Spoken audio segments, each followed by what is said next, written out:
Tempo pascal, terceiro domingo. Tema: 61. O dia do Senhor. Pontos a meditar. 1. O domingo, dia do Senhor. 2.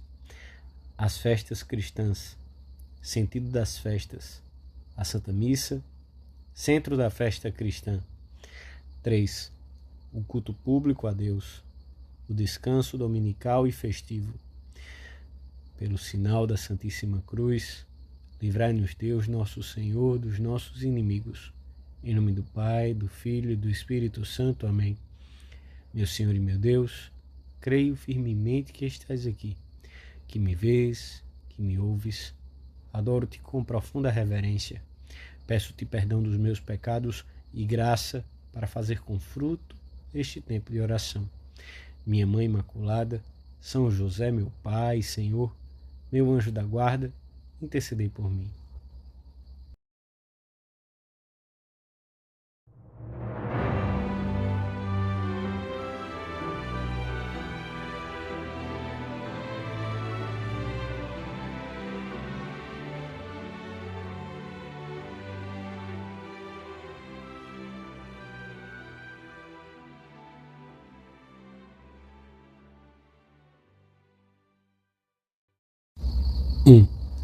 No dia chamado do sol, reúnem-se no mesmo lugar todos os que moram nas cidades ou nos campos.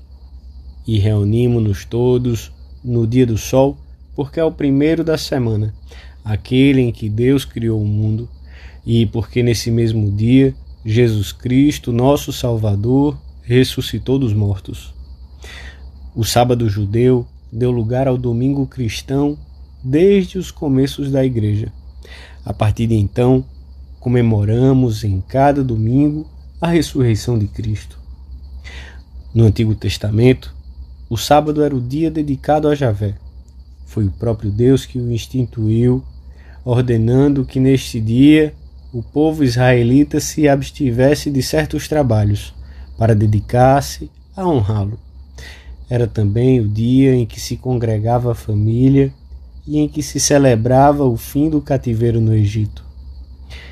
Com o decorrer do tempo, os rabinos complicaram o preceito divino, e no tempo de Jesus estavam em vigor inúmeras prescrições minuciosas e aflitivas que nada tinham que ver com o que o Senhor havia ordenado. Os fariseus implicaram frequentemente com Jesus por essas questões, mas o Senhor não desprezou o sábado nem o suprimiu como dia dedicado a Javé. Pelo contrário, parecia ser esse o seu dia predileto. É nesse dia que vai pregar às sinagogas, e muitos dos seus milagres foram feitos no sábado. A Sagrada Escritura, em numerosas passagens, tinha formulado um conceito alto e nobre do sábado. Era o dia estabelecido por Deus para que seu povo lhe prestasse culto público, e a dedicação integral da jornada ao Senhor configurava-se como uma obrigação grave.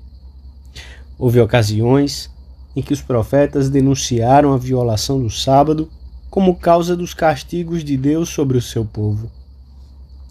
De natureza estritamente religiosa, o descanso sabático manifestava-se e culminava na oblação de um sacrifício.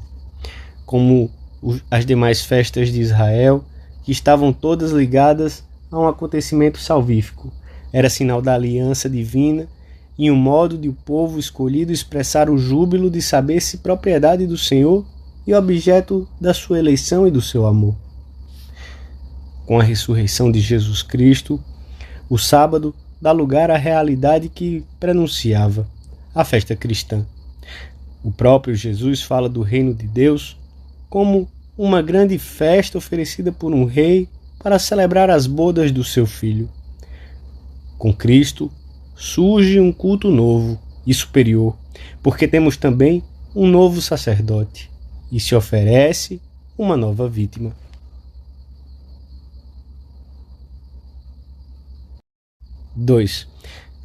Depois da ressurreição, os apóstolos passaram a considerar o primeiro dia da semana como o dia do Senhor Dominica Dies, porquanto foi nesse dia que ele nos alcançou, com a sua ressurreição, a vitória sobre o pecado e a morte.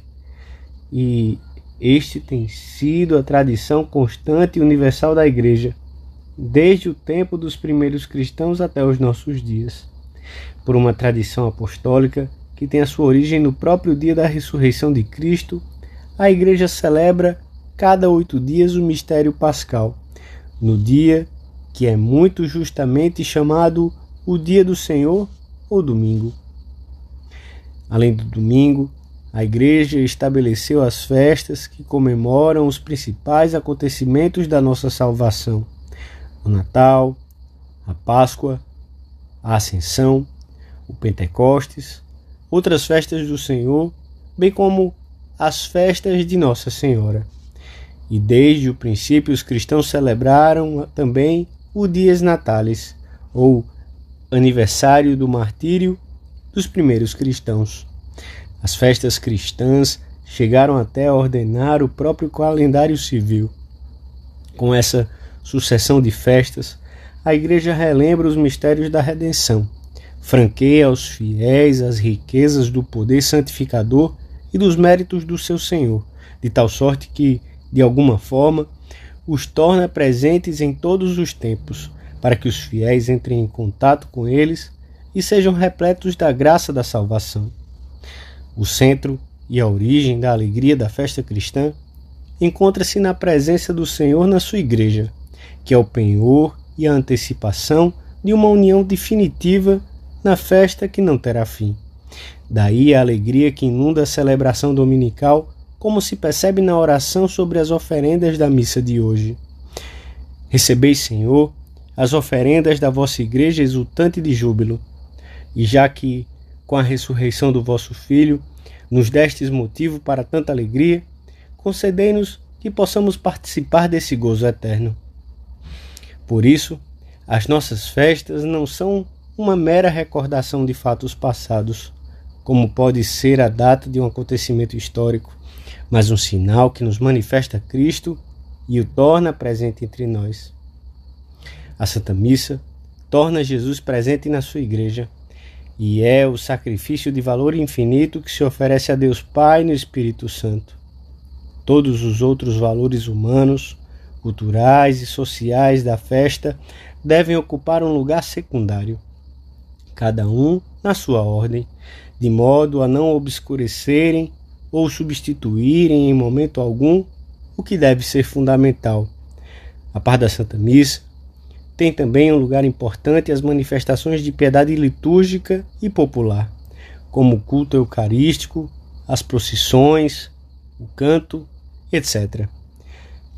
Temos de procurar, mediante o exemplo e o apostolado, que o domingo seja o dia do Senhor, o dia da adoração e da glorificação de Deus, do santo sacrifício, da oração, do descanso, do recolhimento, do alegre convívio na intimidade da família.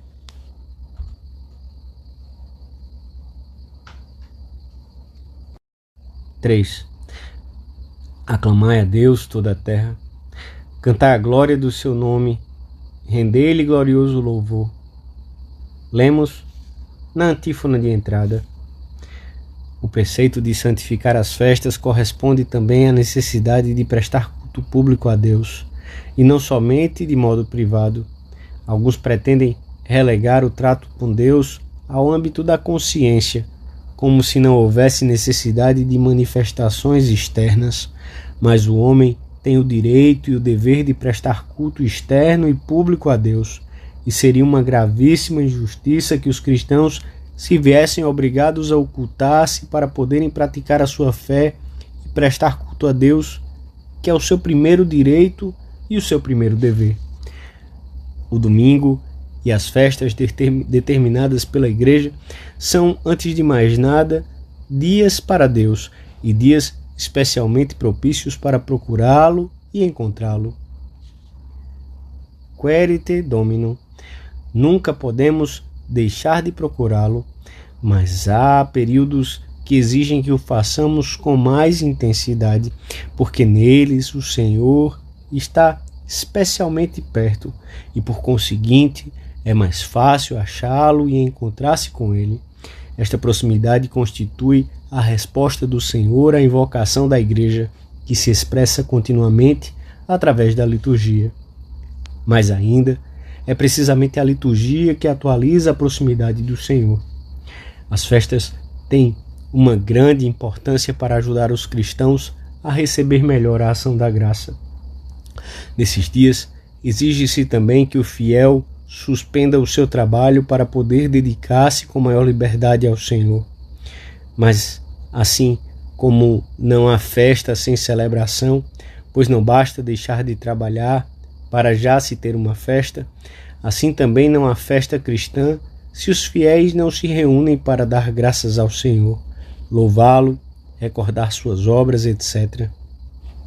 Por isso, seria sinal de pouco sentido cristão programar os domingos, as festas, os fins de semana, de maneira que se tornasse impossível ou muito difícil esse trato com Deus. Por esse caminho, alguns cristãos tíbios acabam por pensar que não têm tempo para assistir à Santa Missa, ou fazem-no de maneira precipitada, como quem se livra de uma obrigação tediosa. O descanso não é apenas uma ocasião de repor as forças, é também sinal e antecipação do repouso definitivo na festa do céu. Esta é a razão pela qual a Igreja quer que a celebração das suas festas inclua a suspensão do trabalho. Algo a que, por outro lado, os fiéis cristãos têm direito como cidadãos iguais aos outros. O descanso festivo não deve ser interpretado nem vivido como um simples não fazer nada, uma perda de tempo, mas como um ocupar-se positivamente e um enriquecer-se pessoalmente em outras tarefas. Há muitas maneiras de descansar e não convém ficar na mais fácil, que muitas vezes não é a que mais descansa. Se soubermos limitar, por exemplo, o uso da televisão, não repetiremos tanto a falsa desculpa de que não temos tempo. Pelo contrário, veremos que nesses dias podemos conviver mais com a família, cuidar melhor da educação dos filhos, cultivar o relacionamento social e as amizades, fazer uma visita a pessoas necessitadas ou que estão sozinhas ou doentes, etc. É talvez a ocasião que andávamos procurando de poder conversar com mais calma com um amigo, ou o momento em que o pai ou a mãe podem falar a sós com o filho que mais necessita disso e escutá-lo. Em geral, é necessário ter o dia todo preenchido com um horário elástico, onde não faltem como tempo principal, além das normas diárias de piedade, o devido descanso, a reunião familiar, a leitura, os momentos dedicados a um gosto artístico, a literatura ou a outra distração nobre, enchendo as horas com uma atividade útil, fazendo as coisas o melhor possível, vivendo os pormenores de ordem, de pontualidade, de bom humor.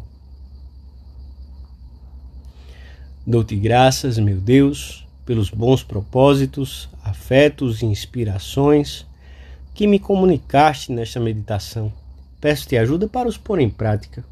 Minha Mãe Imaculada, São José meu Pai e Senhor, meu anjo da guarda, intercedei por mim.